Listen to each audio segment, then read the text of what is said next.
Hello and welcome to the DARPL session on measuring impact of anti-racist practice. My name is Kerry and I am the DARPL Culture, Heritage and Sport practitioner, and I will be facilitating your learning today. So how do we know if our anti-racist efforts are truly creating a more equitable world? Are we just ticking boxes or are we driving real transformation? This presentation will delve into the complexities of measuring impact in anti-racist practice. We'll examine the challenges, explore approaches, and discuss how we can move beyond good intentions to impactful results. I think for organisations or individuals accessing this session today, it's a topic and an area that lots of you may find very useful, even in terms of applying for funding and evidencing how you're going to measure impact, and then for your claimant reports as well. How are you actually going to demonstrate to the funder how you have achieved your output, your outcomes, and your impact itself? Today we're going to discuss social impact. We'll be looking about the changes, positive or negative, that our actions bring to society, and that when we narrow the focus to anti-racism social impact, we're talking about the specific changes that work towards dismantling systemic racism and creating a more equitable society. It brings us to the core of our discussion, understanding the impact, evaluation, and the crucial concept of theory of change. Evaluation isn't just about numbers, it's about understanding the why behind the what. A theory of change can help us map out the steps we believe will lead to our desired impact. And then to make our theory of change more concrete, we often use logic models, which are visual tools that help us connect our inputs, activities, outputs, outcomes, and ultimately our impact. But as we delve into this work, we must always consider the ethical implications, how to ensure our data collection and evaluation are respectful and equitable themselves. Let's talk about measurement. How do we actually track the progress? We'll look at quantitative metrics, the numbers and stats, and qualitative metrics, the stories, lived and living experiences and perspectives that provide depth and context. Both are needed for a holistic understanding of impact. Notably, there's no one-size-fits-all approach to measuring impact. The best method will depend on your specific context, goals and resources. We'll discuss how to navigate the options and find the right approach for your work. We also need to be realistic about the challenges. Data collection in anti-racism work can be complex and sensitive. We'll explore strategies for overcoming these hurdles and ensure we gather meaningful and reliable data. But once we have the data, what do we do with it? Effective monitoring and reporting are essential for tracking progress, identifying areas for improvement, and communicating our impact to stakeholders and funders. We'll look at best practices for turning data into actionable insights. Finally, we'll conclude with a reflective task, and it's quite a big one. It's your opportunity to apply what we've discussed to your own work. Think about how you can integrate principles into your practice and contribute to a more just and equitable future. Because ultimately, measuring impact isn't just about accountability, it's about driving real and lasting change. We're going to start by defining what we mean by social impact. In its broadest sense, as defined by Becker in 2001, social impact refers to significant change over time in one or more of the following areas: material conditions, individual behaviours, or subjective experiences. Essentially, it's about the changes, positive or negative, that result from our actions and interventions in society. Let's bring that definition into a more specific context of culture and heritage. When we talk about social impact in this realm, we're focusing on fostering positive changes and meaningful relationships within communities through their connection to culture and heritage. Think about the key areas of change we're aiming for: creating better places for our people to live. If it's sport, better places for people to come and play and connect with their heritage, their community, improve well-being through engagement, and promote active engagement in activities and encourage reflection on our shared history and past. It's important to note that the private, public and third sectors are increasingly focused on understanding and measuring their social impact. Private organisations, as Ormiston et al. In 2011 highlight, often work to ensure their missions and impact are aligned. In the public sector, as Reeve points out, there's a need to guide new policies based on evidence of social impact. The tools we use to measure this impact are often called social impact assessments, and these assessments help us understand the tangible and intangible effects of cultural and heritage and sport initiatives on individuals in the communities. Now let's look at the direct connection between anti-racism and social impact. As Coleman Burns et al. 2023 highlight, anti-racism is fundamentally about addressing systematic inequities and creating lasting social change. Firstly, it's about structural change. Anti-racism doesn't just focus on individual prejudices, it targets the very policies, institutions, and systems that perpetuate racial inequality. This includes crucial areas like criminal justice, education, healthcare, housing, and employment. By working to dismantle these structures, we create a more equitable society with far-reaching positive social impact. Secondly, anti-racism is about breaking down barriers. Racism creates obstacles that prevent individuals and communities from fully participating in society. Anti-racist work removes these barriers, fostering greater social mobility and opportunity for all. Thirdly, it's about improving well-being. Racism has a significant negative impact on mental and physical health. Anti-racist initiatives promote well-being by reducing stress, trauma, and discrimination, and by ensuring equitable access to healthcare. It also strengthens community cohesion by developing understanding and respect, reducing social divisions, and building bridges between different groups. Fourthly, anti-racism is crucial for promoting justice and equality. It's rooted in human rights and social justice, striving to ensure equal rights and opportunities for all, regardless of ethnicity, nationality, culture, or language. It also empowers racialized communities to advocate for their rights and participate in decision-making, leading to greater social and political participation. Finally, anti-racism has a significant economic impact. It promotes economic opportunity by addressing racial inequality and ensuring fair access to jobs, education, and resources. This leads to a stronger economy as a whole because a more equitable society benefits everyone. In essence, as Coleman Burns et al. 2023 illustrate, anti-racism is about creating a society where everyone can live with dignity, respect, and equal opportunity.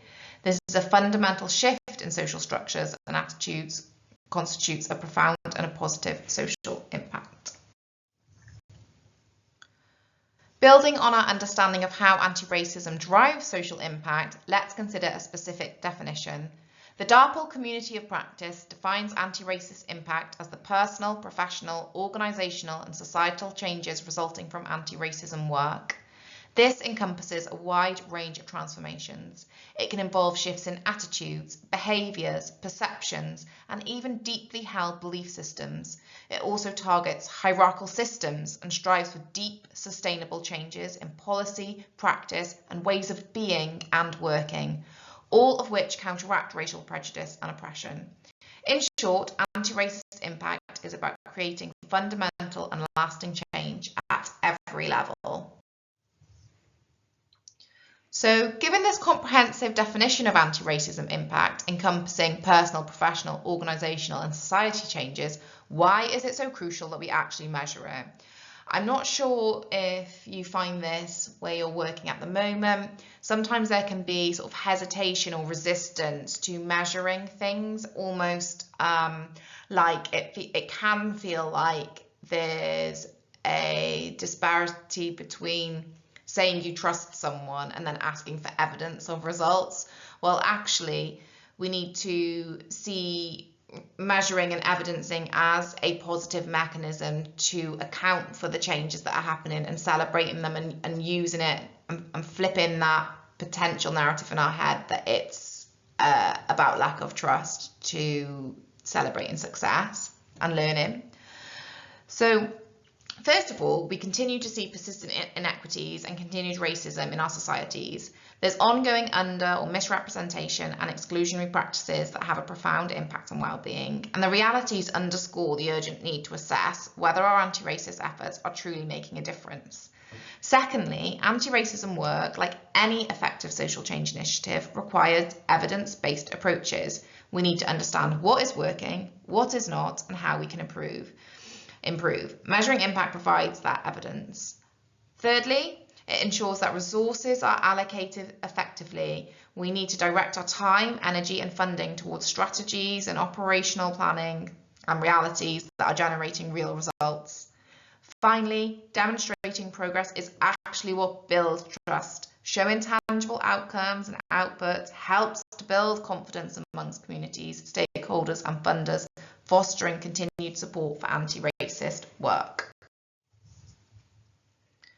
So as we've discussed, measuring anti-racist impact is essential for addressing persistent inequities, ensuring evidence-based approaches, and building trust. Now let's look at this from an organisational perspective.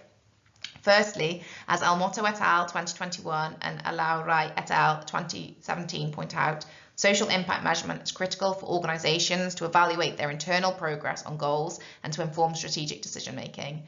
It allows us to understand if our anti-racist initiatives are aligned with our organisational objectives and whether we're on track to achieve them. Secondly, Troutwin 2021 highlights that funders may require organisations to increase the transparency, accountability and legitimacy of their impact through measurement and reporting practices. In today's environment, funders are increasingly demanding evidence of the social value created by their investments. Demonstrating impact is not just a nice to have, it's often a requirement. And as we move forward, working with Welsh Government, we can see that there may be a desire to actually embed things that we're going to be discussing today in the funding requirements. Thirdly, as Acallo et al. 2017 suggests, post-intervention measurement is needed to evaluate the actual versus proposed impact. It's crucial to understand if our interventions are delivering the results we intended and to identify any unintended consequences, which allows for continuous learning and improvement. Ultimately, by understanding and measuring our anti-racist impact, organisations can become more effective, accountable and sustainable in their efforts. So let's now explore how anti-racism should be embedded as a core value within organisations, as highlighted by Elias et al. 2023. Elias et al. 2023 emphasised that racism is not merely individual prejudice, but a systemic structure of injustice, operating at structural, institutional, interpersonal and internalised levels. This understanding underscores the need for a holistic approach to anti-racism. Current efforts often focus on diversity and inclusion, but a fundamental shift is needed from being non-racist to actively anti-racist. To achieve this, organisations must recognise that addressing racism requires efforts at micro, meso and macro levels. Elias et al. Also point to key theoretical frameworks like critical race theory and post-colonial theory, which highlight the centrality of race in social structures and the need for anti-colonial practice. Furthermore, they note that anti-racism in organisations needs to move beyond ineffective or surface level diversity training, which often fails to address systemic racism. Instead, elevating anti-racism to a core organisational value can drive deeper, sustainable change. Organisational development and systems change theory offer promising approaches. Crucially, Elias et al. Stress the importance of white engagement. White people as beneficiaries of systematic racism have a critical role in dismantling it, but via advocacy opposed to allyship. This involves confronting white privilege and creating solidarity across all groups of people. But importantly, in balance, from a sort of DARPA perspective, let's make sure if we're putting money and funding into training, for example, that is going towards majority white people learning and understanding, do we have similar amounts of money being put into pipelines or leadership pipelines, mentorship training programs for our staff members or volunteers of Black, Asian and minority ethnic groups? Finally, there is a call to action from Elias et al. Saying organisations must move beyond tokenistic diversity efforts and must implement proactive, targeted and holistic anti-racism strategies, making anti-racism a guiding principle for organisational behaviour and action that can create lasting change. We've established that anti-racism should be a guiding principle for organisational behaviour, but how do we know if our anti-racism efforts are actually working? This leads us to concepts of impact, evaluation and theory of change. Whilst impact and evaluation are often used interchangeably, these terms have distinct meanings. Impact, as we've discussed, refers to the broader long-term changes that result from our actions. In the context of anti-racism, this might be a reduction in racial disparities in employment, improved health outcomes for a racialized community, or a shift in societal attitudes towards racial justice. Evaluation, on the other hand, is the systematic assessment of the merit, worth or significance of an intervention. It's the process of determining whether the programs and initiatives are achieving their intended goals and whether they're having the desired impact. So if we look at DARPA, when I'm generating a survey or questionnaire, even semi-structured interviews, I'll split some of the questions specifically into measuring impact things and then also evaluation things as well. And then you can pull those out for reports. You can shift and filter and lift the impact, lift the evaluation, because they're two sort of very separate sections. Anyway, a theory of change is a roadmap. It outlines the steps and conditions necessary to achieve a specific long-term goal. It explains how and why a particular intervention is expected to lead to desired impact. It's a crucial tool for both planning and evaluating anti-racist work. In short, impact is the what, evaluation is how we know, and theory of change is why and how we get there. All three are required for effective anti-racist practice. And I've highlighted some useful literature for you to further explore if required.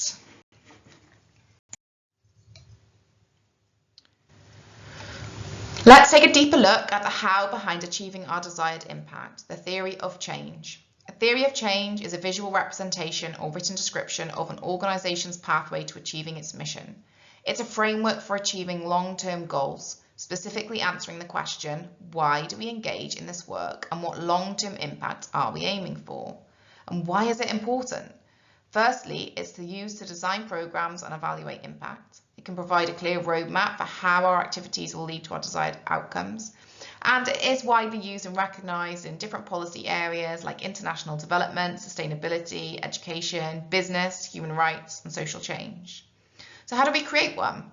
It's built upon a causal analysis that explains why certain activities will lead to specific outcomes. It can outline strategies, actions, conditions, and resource needed to achieve the desired change. It's a participatory process, and it can involve groups and stakeholders in the planning. In terms of the steps to creating one, it starts with a situation analysis to understand the current context. Then you identify target groups, consider the desired impact and outcomes, identify the activities that will lead to those outcomes. We need to identify the change mechanisms, sequence the activities, and finally create a diagram to visually represent the entire process. And these diagrams look very different across different fields and sectors. Go and have a look at some of them. There's some really beautiful ones, there's some funky ones, there's some business-like ones. It depends on you and your organisation and how you want to visually represent this theory of change. There's a Centre for Theory of Change, which is a valuable resource and can promote best practice for developing and implementing your own theory of change. And I provide an example here for the European Network Against Racism's 2018 to 2021 model. Theirs focus on achieving systemic change by strengthening the anti-racism movement, empowering communities, and influencing policy at a European level. You can see the inputs, the visions, the aim, the objectives, and ways forward in a helpful infographic. In the context of anti-racist work, it helps us articulate the specific changes we want to see, the strategies we'll employ, and now we know what we want to achieve overall, we have to think about how we'll accomplish this and how we'll measure our progress. We can then look at the more immediate practical tool for planning and evaluating our initiatives, the anti-racism logic model. So on top, we've got our theory of change for our long-term vision, and then if we're initiating programs, projects, exhibitions, sporting programs, we can have our own logic model or an anti-racist logic model to support that. So think of the logic model like a pyramid, building from the foundations of our activities, the ultimate impact we seek. It helps us clearly articulate how we engage in work on a day-to-day basis. The first step in building a logic model is to identify the specific goals and objectives of our anti-racism work. What are we trying to achieve in the short to medium term? This might involve things like increasing awareness of affinity bias, improving reporting mechanisms for racist incidents, or creating more inclusive organisational practices. Next, we need to define the key activities and interventions planned to achieve those objectives. These are the concrete actions we'll take: workshops, training sessions, policy reviews, community dialogues, and so on. And then we need to specify the expected outputs and outcomes and the impact of the initiative. Now, sometimes, as we'll discuss later on, we can flip that and actually let's look at the outputs and the outcomes that we want first and work backwards. It's very much up to yourself and the organisation you work with in terms of your process for this activity. Sometimes there's difficulties in people understanding like the differences between outputs and outcomes, and we'll define that in a bit more detail later. But overall, outputs are the direct products of our activities. like the number of people trained, the reports generated, the policies revised, and outcomes are the changes we expect to see in the short and medium term. Increased knowledge, improved attitudes, increased confidence, better reporting rates. And ultimately, we link these to the broader impact we're aiming for, which will then align to our long-term theory of change. The logic model provides a clear, concise framework for planning, implementing and evaluating our anti-racism initiatives, and it helps us stay focused on our goals, track our progress, and ensure that our activities are aligned with our desired outcomes. For me, I use the logic model for lots of different things. I embed it in our operational planning as well. So I will create a spreadsheet with different headings that we're going to discuss and use it as a monitoring tool as well. Here we're introducing the action plan's framework for tracking progress towards an anti-racist Wales by 2030. The plan utilises a logic model to connect resources, activities, outputs, outcomes and impact, and provides a consistent approach to measuring the plan's overall effectiveness, showing how specific actions lead to the ultimate goal, an anti-racist Wales. You can see a simplified visual here, showing the flow from resources to activities, outputs, outcomes, and finally impact. Understanding the desired outcomes allows us to align our impact measurement tools and methods, ensuring we're tracking the right indicators of progress. To support individuals and organisations in their own anti-racist planning, we have provided a logic model template, and the template can guide you through the process of clearly defining your goals, identifying your activities, and specifying your expected outcomes and impact. It will help you create a concrete plan and track your progress, ensuring your efforts contribute to the broader goal of building an anti-racist Wales. It will be a valuable tool to help you translate your commitment to anti-racism into tangible action and ensure that your work is both strategic and impactful. We've discussed the importance of defining our outcomes to guide impact measurement, but before we can effectively plan our activities and measure our progress, we need to understand our starting point. This involves assessing our current situation and identifying any underlying assumptions. To do this, there are several valuable frameworks and tools we can draw upon, and this will help us populate the first point of our logic model template. So there's a really awesome document called Power to the People Framework by the Museum Association 2018, and it provides a lens for examining the level of participatory practice within your organisations, looking at are we truly empowering, collaborating with communities and individuals in our anti-racist work. Secondly, we have the ASDC Inclusion Wheel 2023, which is a pretty comprehensive approach to evaluating inclusivity across various dimensions, helping identify areas we may be falling short and where we need to strengthen our efforts. In a sports context, we've got the Race Representation Index, which I've mentioned in a couple of the other online learning sessions. This provides a specific tool for measuring racial representation within organisations and initiatives and help us track our progress towards achieving greater equity. By looking at, examining and utilising these frameworks and tools, we can gain a clearer understanding of our current situation, or we can adapt what we can see to our organisation, and it'll support us to challenge our assumptions and develop more effective and targeted anti-racist strategies. And we can add this, as I said, to our situation on the logic model, and it can help us know where we are now in order to inform where we want to be. The ASDC Inclusion Wheel is a tool you can use to assess and improve inclusivity practices. While it's designed for science and discovery centres, its principles can be readily adapted for anti-racist work in any setting. It typically includes various dimensions of inclusion such as representation, accessibility, participation, relevance and equity. And in the context of anti-racist work, it can be used to conduct a self-assessment, evaluating current practices, identifying areas for improvement in relation to equity, set goals and track the process. It can help set specific, measurable, achievable, relevant and time-bound goals for increasing inclusion and tracking progress over time.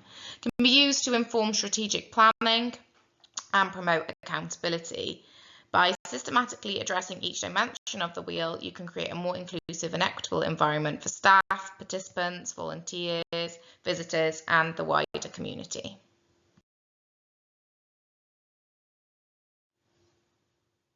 We've discussed the importance of understanding our situation and inputs. Now let's explore how we define our outputs and outcomes in real-world project context. If we use DARPL as an example, I could present our bronze model budget breakdown for a specific project. It could show the input, such as funding total from Welsh Government and allocated resources across staff, general budget, contractors and collaborative partners. This budget can help us understand the outputs, the tangible products and services we will deliver. For example, the staff time represents the direct labour output, whilst the partner funding will result in specific collaborative activities and deliverables agreed together. However, outputs alone don't tell the whole story. We also need to consider the outcomes, the changes that result from these outputs. As the charitable think tank New Philanthropy Capital defines it, outputs are products, services, or facilities that result from an organisation's or project's activities, while outcomes are the changes, benefits, learning, and other effects that result from what the project or organisation makes or offers or provides. Outcome represents the desired change we want to see in the short, medium term. These are often changes in attributes like knowledge, attitudes, and behaviours that people retain shortly after engaging with our services. For example, we might expect to see an increased awareness and confidence developing anti-racist policies in organisations and an increase in understanding of how to recognise, call out and report racism, or changes in anti-colonial mindsets. We would align our project outcomes with DARPL's overall mission and values in planning. We've established the importance of clearly defining outputs and outcomes for any project. Now let's see how this plays out in practice using examples from DARPL's virtual campus case study collection. These case studies from Hockey Cymru, Gritty Realism Productions and the North Wales Africa Society demonstrate how different organisations are working to achieve specific outcomes through their activities. For example, Hockey Cymru might have specific outputs, such as the number of workshops delivered, the number of participants engaged, and the resources produced. Their outcomes might include increased awareness of Welsh Black history, improved community cohesion, or enhanced cultural understanding amongst participants. Similarly, Gritty Realism Productions might have outputs such as films produced, screenings held, and audience reached. But their outcomes could include challenging racial stereotypes, promoting dialogue about social issues, or empowering marginalised voices. The North Wales Africa Society might have outputs such as events organised, partnerships formed, and educational materials developed. Their outcomes might focus on increased understanding of African cultures, reduced prejudice, or stronger connections between African communities and the wider Welsh society. By examining these case studies in more depth in your own time on the virtual campus, you can see how different outputs, the tangible activities and deliverables, are linked to specific measurable outcomes that contribute to broader social impact. This reinforces the importance of carefully planning our activities and identifying the changes we want to see as a result of our work. So let's look at the ethical considerations involved when setting outcomes. We need to centre lived experience, prioritising authentic engagement, ensuring that those most affected by racism are actively involved in defining outcomes and not just consulted. This means co-creation and shared power, avoiding tokenism, recognising that lived experience is expertise and not simply used to validate pre-existing agendas. We must create spaces where people feel safe to share their experiences without fear of reprisal. We must respect diversity, acknowledging that experiences of racism are diverse and intersectional. We must avoid generalisations and ensure that outcomes reflect the needs of various communities. We need to consider data and measurement ethics, providing the privacy and confidentiality of individuals when collecting and using data related to ethnicity, nationality, culture and religion. We must ensure data is used ethically and not for discriminatory purposes, and we must avoid harmful representations, being mindful of how data is presented and avoiding perpetuating harmful stereotypes. We need to focus on systemic issues rather than individualising problems. We need data transparency, being transparent about data collection, methods, limitations, and how data will be used, making data accessible to the communities it affects, engaging in critical evaluation of the data and recognising that historical data can be biased and used to perpetuate racist systems. Let's also think about power and equity. We must address power imbalances, recognising and addressing power imbalances between those setting outcomes and those affected by them. We must ensure that resources and decision-making powers are distributed equitably. Promoting equity, not just equality, focusing on achieving equitable outcomes which may require different approaches for different groups. We must see that equality of opportunity does not necessarily lead to the equality of outcomes. Again, we must establish clear mechanisms for accountability to the community served, regularly evaluating progress and making adjustments as needed. Let's consider ethical framing. We need to understand and avoid deficit-based approaches, framing outcomes in terms of strengths and assets, not just deficits. We must focus on empowering communities and promoting positive change and recognising systemic racism, ensuring that the outcomes address the systemic racism, not just individual acts of discrimination. We must focus on changing policies, practices and institutions. Finally, we need to adopt a long-term view, recognising that anti-racist work is a long undertaking and that outcomes should reflect that. Now we know our situation and our inputs, as well as our desired outputs and outcomes, let's see how we're going to map them into our logic model. As a side note, some of you may prefer sequentially completing the logic model, whilst others use desired outcomes to inform what activities you're going to undertake. My own personal preference is knowing what we have and what we want to achieve and then working backwards to map out the activities, whilst others like to have the activity at the centre of the work and then sort of go sideways with the additional elements. Overall though, it's best practice to start with the end in mind, the impact, as this provides the direction for all the other elements of the model. We'll now focus on three elements in our logic model template: activities, reach and assumptions. So for the activities, these are the specific actions we undertake to achieve our desired outcomes, the what we do. For example, Hockey Cymru might conduct workshops on anti-racism. Gritty Realism Productions could produce films that challenge stereotypes and host film screenings followed by discussions. And the North Wales Africa Society may organise cultural festivals, run art classes or provide information sessions on African cultures. The reach refers to the target audience or beneficiaries of our activities. It's the who we reach. For example, Hockey Cymru's reach might include schools, community groups, athletes and coaches. Gritty Realism Productions could encompass film audiences, students, activists and policymakers. And North Wales Africa Society reach might include members of the African diaspora, the wider Welsh community and schools. Assumptions are the beliefs then or expectations we hold about the context, the target audience and the causal links between our activities and outcomes. They are the what we believe to be true. It's crucial to make assumptions explicit as they can influence the effectiveness of our work. So Hockey Cymru assumptions might include that there is a desire to learn more about anti-racism or that community events can foster greater understanding. Gritty Realism Productions might assume that film can be a powerful tool for social change or that audiences are receptive to challenging stereotypes. The North Wales Africa Society assumptions might include that cultural events can promote intercultural dialogue or that learning about culture can build bridges between communities.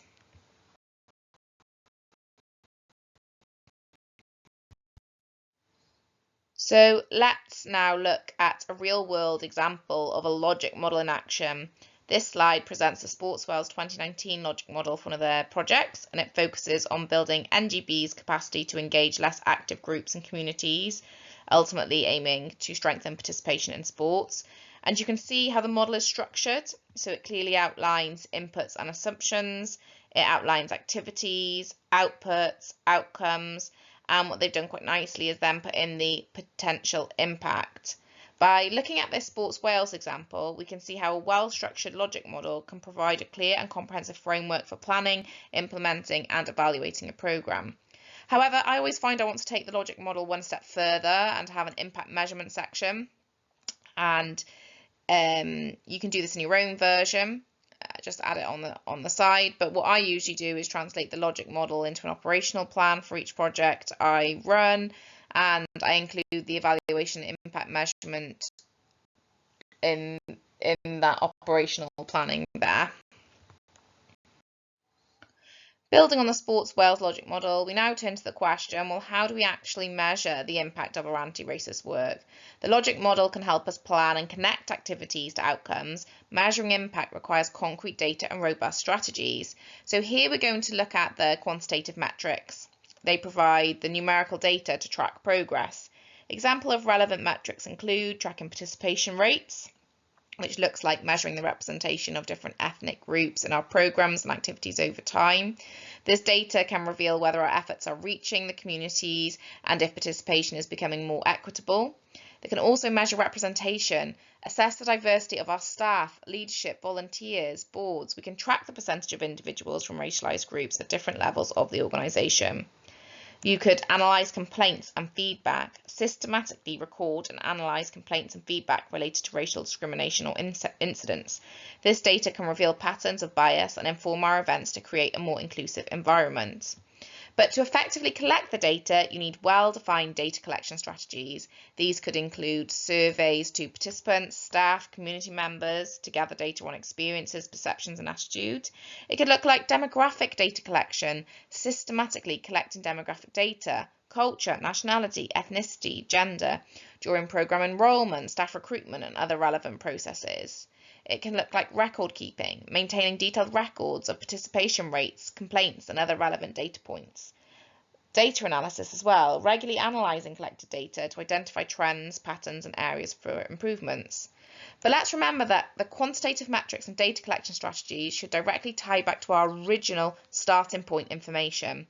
So we've got our baseline data we gathered at the beginning of our work, which will serve as a benchmark against which we can measure our progress. For example, if our initial assessment revealed a lack of representation of specific ethnic groups or religions, our impact measurement should focus on tracking changes in representation over time.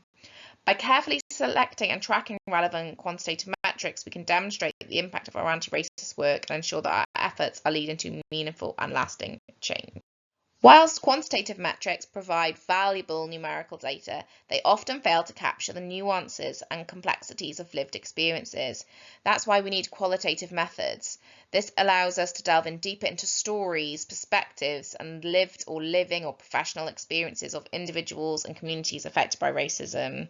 We do not want to just simply focus on the numbers, and sometimes I think that people, when they hear data collection, the immediate assumption is that we're looking for hard numbers all the time, and that is not true at all. We really need a mixed methods approach where we're using both numbers and qualitative methods to show impact and to evaluate different things.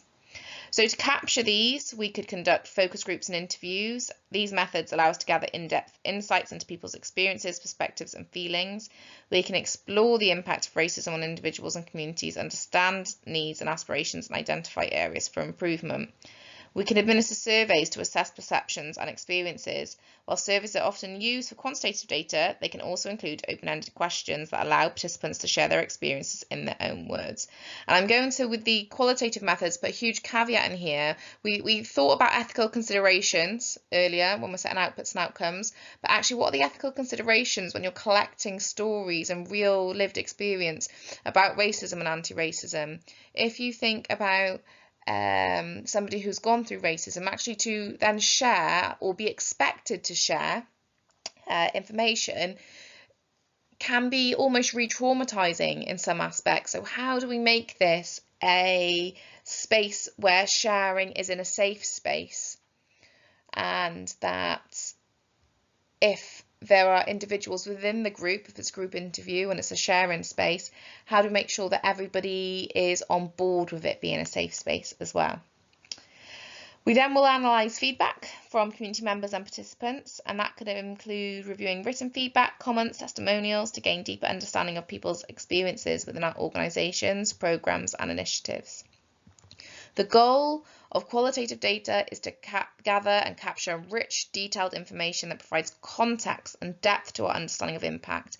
It helps us answer questions like, how are people experiencing anti-racism, racism in their daily lives? What are the barriers they face in accessing opportunities and resources at our events, our initiatives, our programmes, our settings?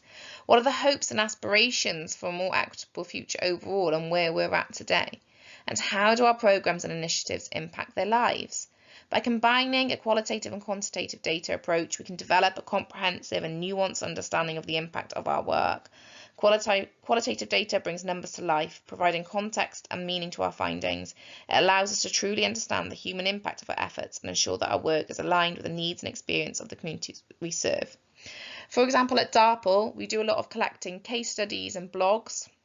And we're moving into a space now where we have a base of case studies and blogs. And from a budget perspective, we're putting some of the budget into videography and capturing stories and experiences and impact evaluation on camera as well. So we've gathered our data, both numbers and stories, but that data is just a collection of information until we analyse it. The next step, analysing the data, is where we start to see the real picture of our impact. We need to identify trends and patterns. For our quantitative data, this means using statistical methods to look for connections and changes in things like participation rates or representation. We're asking, are there clear shifts happening over time? With our qualitative data, we're looking for common threads in the stories and experiences people share. We're asking, what are the recurring themes and the shared narratives?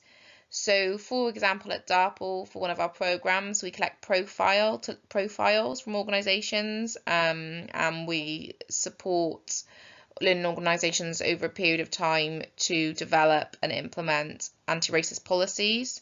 So with that profile, we can actually pull out themes from each profile and over time, and then systematically analyse different bits of information that have been provided in the profile. But obviously that needs time and expertise as well. So if we're thinking about planning, who's going to be doing the analysing? Do you have staff on board who have got the skill set for that? Do you need to outsource it? Just little things to think about.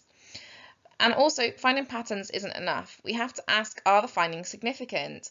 Are the changes we see just random fluctuations, or are they real and meaningful? We need to consider things like sample size and potential biases to make sure we're not drawing false conclusions. And even if the changes are real, are they making a real difference in people's lives? Are we actually moving closer to our goals? And thinking again then, are we moving closer to our goals? It draws us back to our theory of change and our logic model. What were our goals? Where are we moving to? Have we made it? Finally, then, we need to draw conclusions. We need to summarise what we've learned clearly and concisely, connecting our findings back to our original goals. Did we achieve what we set out to do? And just as importantly, what can we learn from this? Where can we improve? I briefly touched on the fact that I do an operational plan for each project. The operational plan outlines logic model, includes research, methods, methodology, impact, evaluation. It also includes check-in points that I do every 2 months, so I can RAG rate where we are and check in with the team. And then at the end, so if everything I've got is nicely achieved, the deliverables are achieved, everything's green, I have then got a column that says key learning. So I'll work with the lead on the deliverable, and we'll chat through what actually did we learn, what worked well, what didn't, and that information is shared and fed back to the funder as well. So it's a very, very transparent process. So by taking this rigorous approach to data analysis, we move beyond just good intentions. We start to build a solid foundation of evidence, and that evidence is what allows us to refine our strategies, improve our programs, and ultimately drive real and lasting change. It also helps us to know what we should continue to invest in and what maybe we should put to the side. So from a strategic perspective and operational perspective, it is very, very helpful. We've discussed the importance of analysing data to understand impact. Now let's talk about finding the right approach to impact measure and evaluate. It's not a one-size-fits-all endeavour, and the best approach will completely depend on your specific project, your organisation, the context, whether or not you're a culture and heritage or a sport organisation.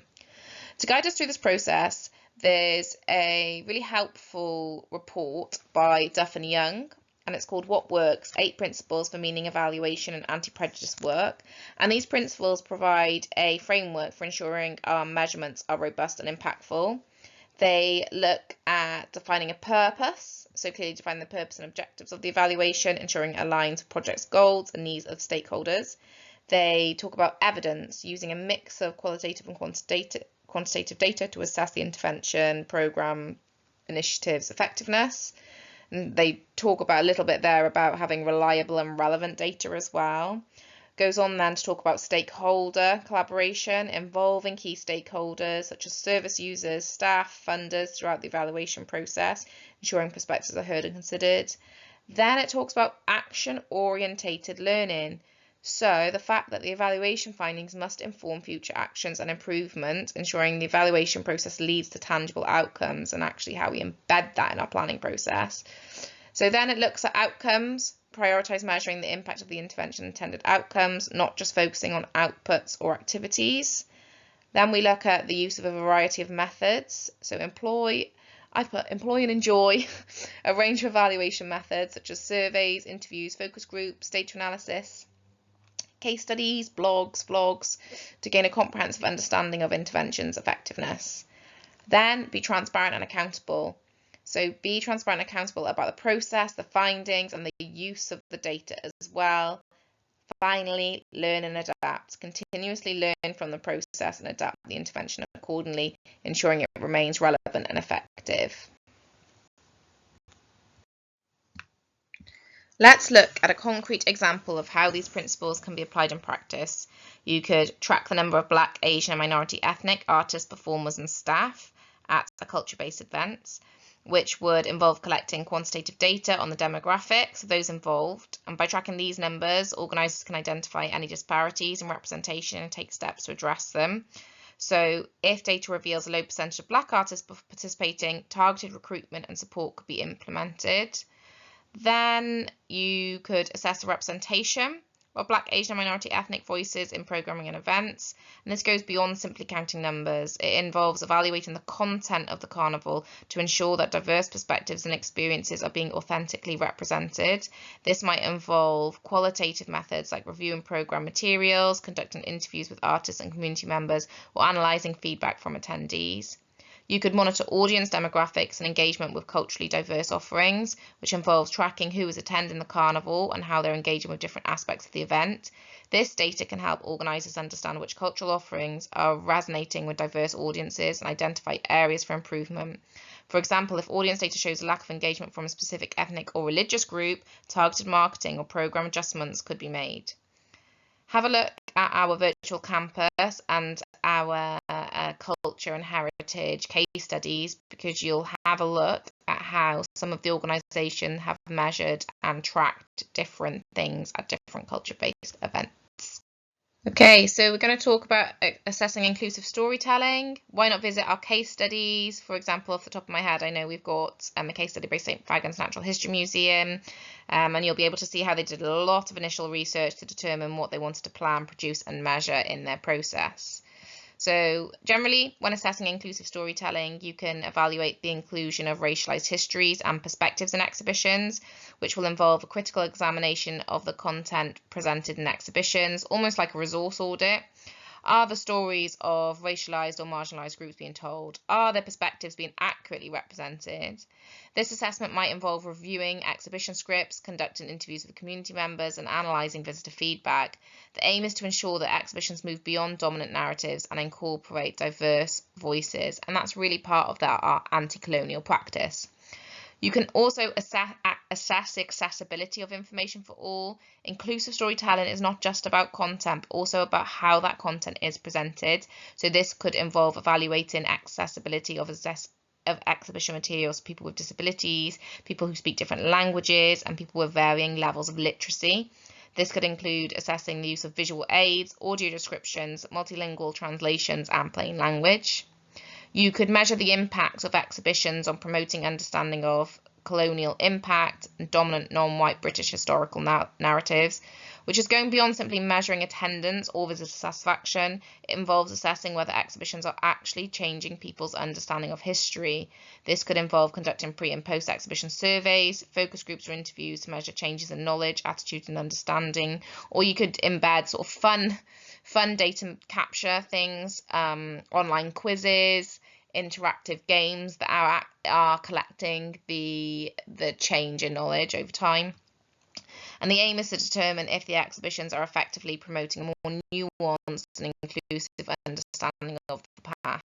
Made it sound so easy. Easy peasy, off you go and collect your data.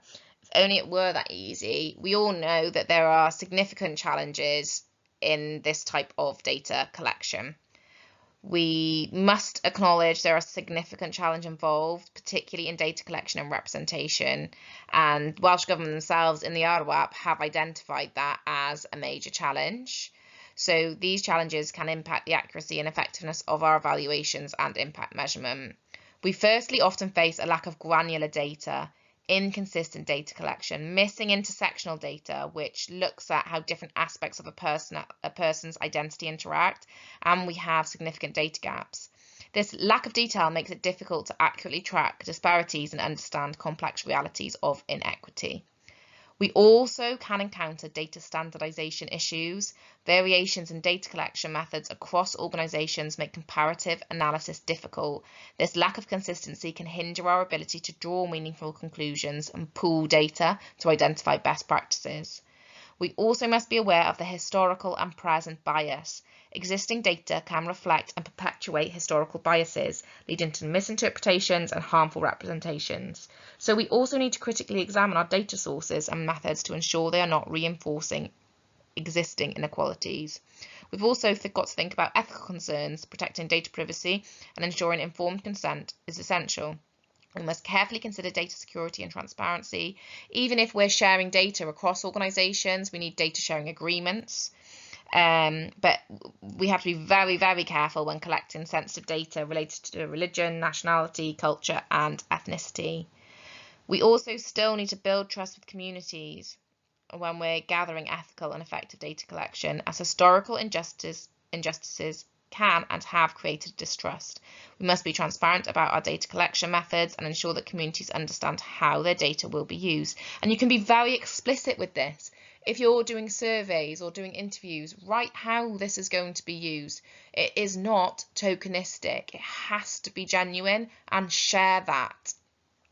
These challenges highlight the need for careful planning, ethical considerations, and a commitment to data quality. There's also more inherent challenges. So measuring impact, especially in the context of anti-racism, is complex.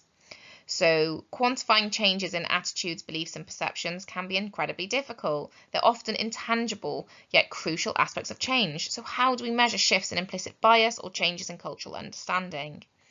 Measuring the impact of cultural shifts and long-term societal change requires innovative approaches. We need to look beyond short-term outcomes and develop methods for tracking change over extended periods. And I can empathise with organisations, or those of you who are running on funded projects where actually you've only got a year or 8 months to complete the project. So in terms of measuring long-term change, it's thinking about how you can work with other organisations or having those conversations with Welsh Government when allocating funding. Well, actually, what proportion of funding needs to be allocated to that long-term method? How can we push it beyond that 1 year? We then have to define and measure anti-racism itself, and that can be complex. What constitutes as meaningful progress? How do you capture the nuances of dismantling systemic racism?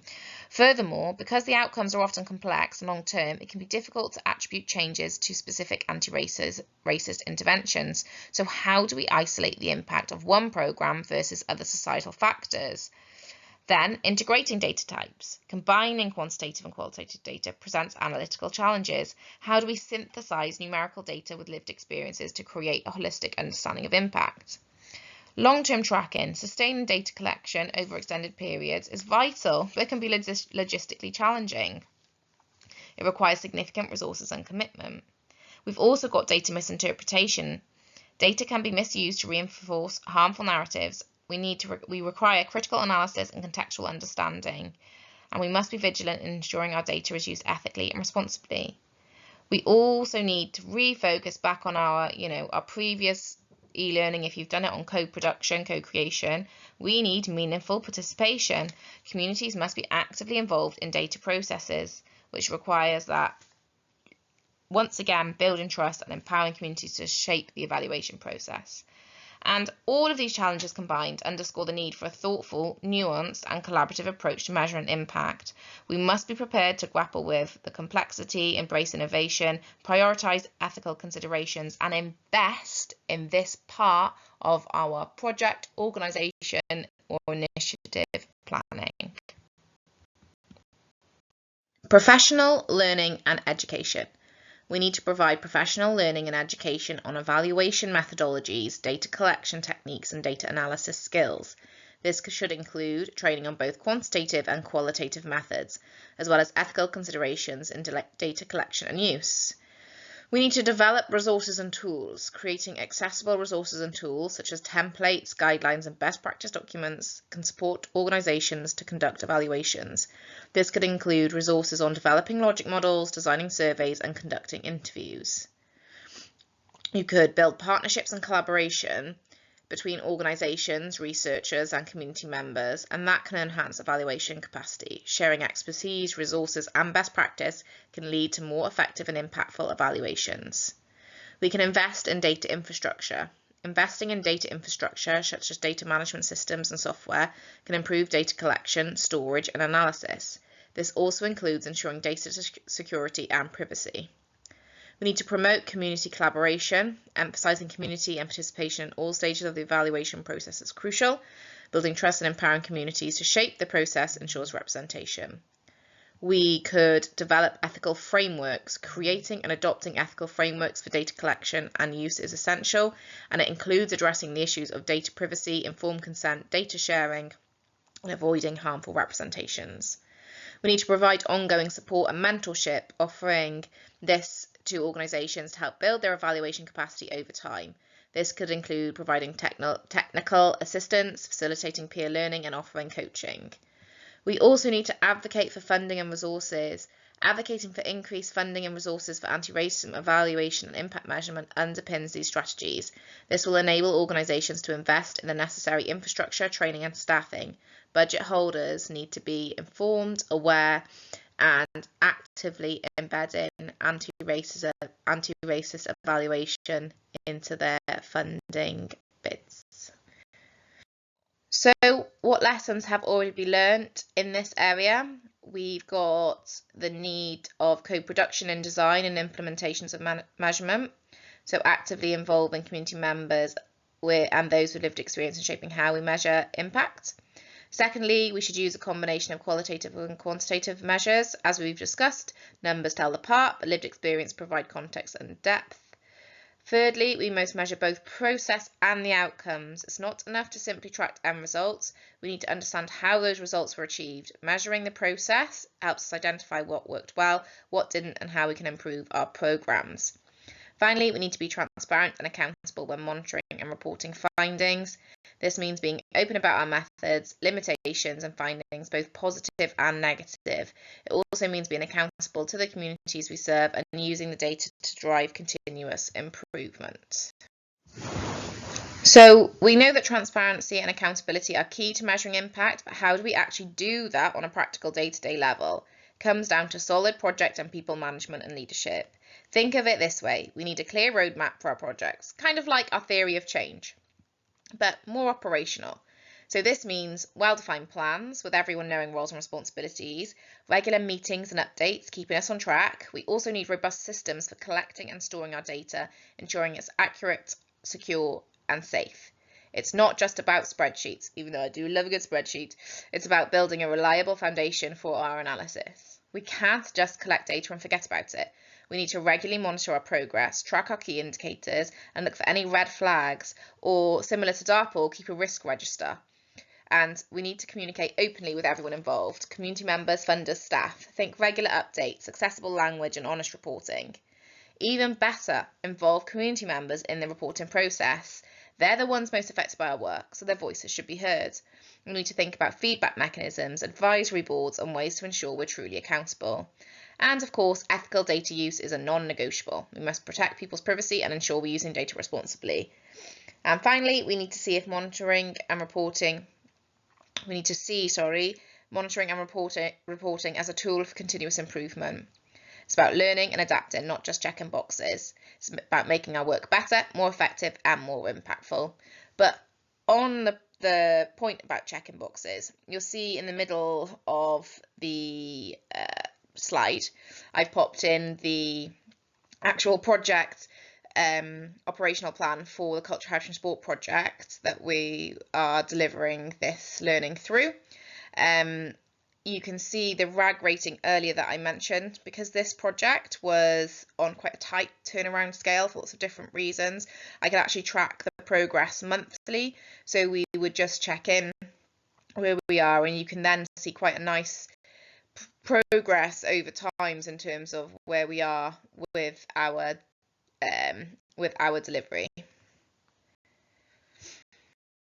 So we've gathered and analysed our data, we've monitored what we have done, and now it comes to the crucial steps of sharing what we've learned. Effective reporting and communication ensures our work has real impact. First and foremost, we need to develop clear and concise reports, avoiding jargon, using plain language and structuring the information in a logical and easy to follow way. Think about your audience and tailor your language to them. We then must actively share our findings with relevant stakeholders, including community members, funders, policymakers and other organisations working in this field. We need to be proactive in disseminating our reports and reaching out to key audiences.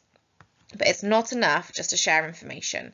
We also need to engage in dialogue and discussion, creating opportunities for people to ask questions, share their perspectives and discuss the implications of our findings. Think about community meetings, online forums or workshops. And finally, we need to present data in accessible and engaging ways, using visual charts, graphs and infographics to make the information more understanding and appealing.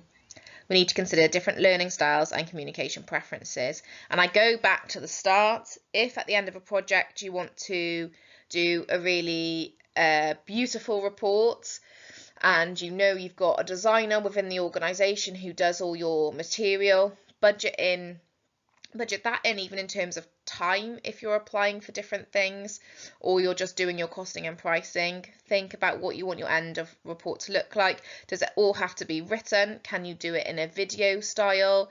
Could you do it through like embedding QR codes and having staff members talk about different things? Think outside the box if you're constrained by budget. But by focusing on clear and engaging and accessible communication, we can ensure that our findings reach people who need them most and contribute to meaningful change. But I know it's easier said than done when you have stacks of tasks and you're aiming to just hit the deadline, and I do not want to reduce any of the work that's being done just to deadlines. But at the end of the day, sometimes we are working towards a deadline and that can put pressure on what we have to do and can do in that time limit. So forward think, give yourself plenty of planned time for this activity, block your diary out in advance, prioritise dissemination, reflection and time to see the good work you have done. Finally, the results, conclusion and recommendations from the reports drives continuous improvements. Put points in your operational planning to review findings. Make time to sit down with your team and co-producers to absorb the data and identify areas of improvement. Adjust things where you can and monitor the impact of changes. We've covered a huge amount of material today, so please take a moment, if you haven't already, to have a break or a drink or a snack, as our next slide is our biggest reflective task yet. You can choose to split the 4 tasks up and do them at different times, or you can schedule in a morning or afternoon of professional learning by yourself or with your team to work through them together. Okay, so reflection task 1. We spent a lot of time discussing the how and the why. Now it's time to turn that lens inward to critically examine our own roles and our own organisation's role in this work. We've got to go inwards to go outwards. We're going to use the logic model framework as we've discussed, but with a crucial addition, reflexivity, actively reflecting on our own biases, assumptions and positions of power, understanding how we influence the work we do. So let's start with an individual reflection. Before we begin populating our logic model, take 15 minutes to consider these questions. 1. What are your personal affinity biases and how might they influence your work? It's our tendency to favour people who are like us, and we all have them. How might these biases affect our decisions, our interactions and our understanding of the issues? Be honest with yourselves. Secondly, how does your organisation currently address issues of racism and equity? Think about policies, practices, culture. Are they truly anti-racist? Where are the gaps? Where are the strengths? And what key challenges are there in your way that are stopping you or preventing you or slowing you down achieving your anti-racist goals in your context? Are they internal? Are they external? Are they both?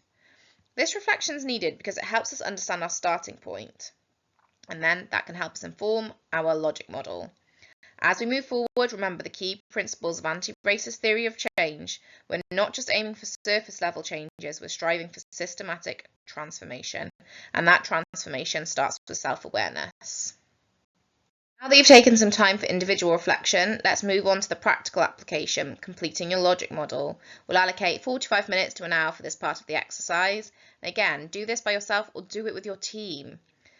Using the insights gained from your reflection, fill out the different sections of your logic model: inputs, activities, outputs, outcomes, and impacts. Be as specific and detailed as possible. Remember, this isn't just a theoretical exercise, it's about mapping out real-world steps you'll take to achieve your anti-racist goals. As you populate your logic model, don't just fill in the blanks, engage in critical reflection. Ask yourselves, where are the gaps? Are the inputs sufficient for the desired impact? Are we missing any key resources or partnerships? Are our inputs adequately aligned with our goals? Are activities truly addressing systemic issues, or are they surface level? Are we focusing on the root cause or just treating the symptoms? Are our activities designed to create lasting change? How are the voices or lived experiences of Black, Asian and minority ethnic people, including those who are practicing Islam or Judaism, and including Romani, Gypsy, Roma and travellers? Are we ensuring that those most affected by racism are actively involved in shaping the work and involved in each stage of the model? Are we prioritising perspectives and experiences? Are the outcomes and impacts measurable? How will you know if you're making progress? Have you identified specific measurable indicators? And are your outcomes realistic and achievable? This reflection is essential for ensuring your logic model is not just a document, but a tool for driving meaningful change. It helps you identify weaknesses, refine your strategies, and ensure your work is aligned with anti-racist principles. Remember, it's an iterative process. Don't be afraid to revise your logic model as you learn more and gain new insights.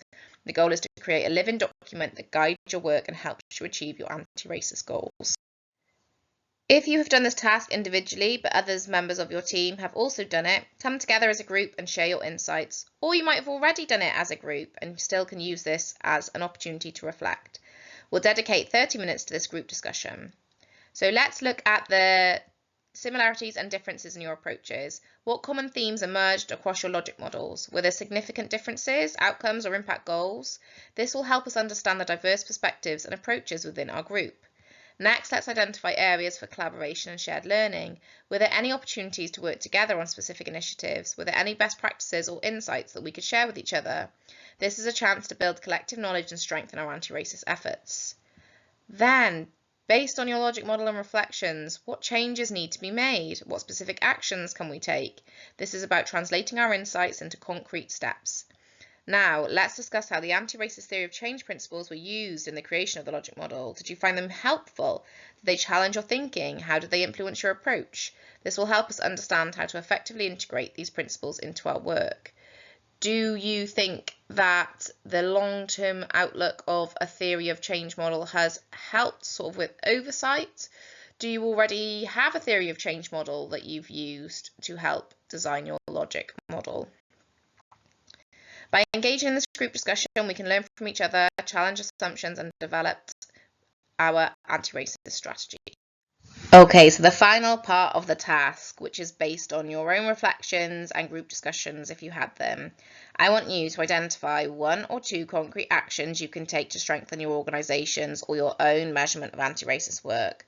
Think about what we've discussed today and what you can realistically implement in your context. To make these actions as effective as possible, we'll use the SMART goal framework. So choose goals. When you're setting your goals, make sure they're specific, clearly define what you want to achieve, measurable, establish how you'll track the progress, achievable, so ensure your goals are realistic and attainable, relevant, align your goals with your mission and values, time-bound, and set a deadline for achieving your goals. For example, your SMART goal might be, by the end of the year, I will develop a survey to collect feedback from community members on their experiences with our programs, focusing on their perceptions of inclusion and equity. Think about actions related to data collection, analysis, and reporting. How can you improve your organisation's practices in these areas? And how can you ensure that your data is used ethically and effectively? The action planning is about creating tangible steps to move forward. It's about taking the insights we've gained today and put them into practice. So let's make these 20 minutes count. 3, 2, 1, go. Finally, our references for you to explore this topic further. So take some time. There's some really good material here that you can go through, but you will need to carve the time out to do so. So just a big thank you from myself. I know this was a big lesson. You probably had to split it up, but the information hopefully has helped you to think about how you're going to do your planning, monitoring, and evaluating in the future.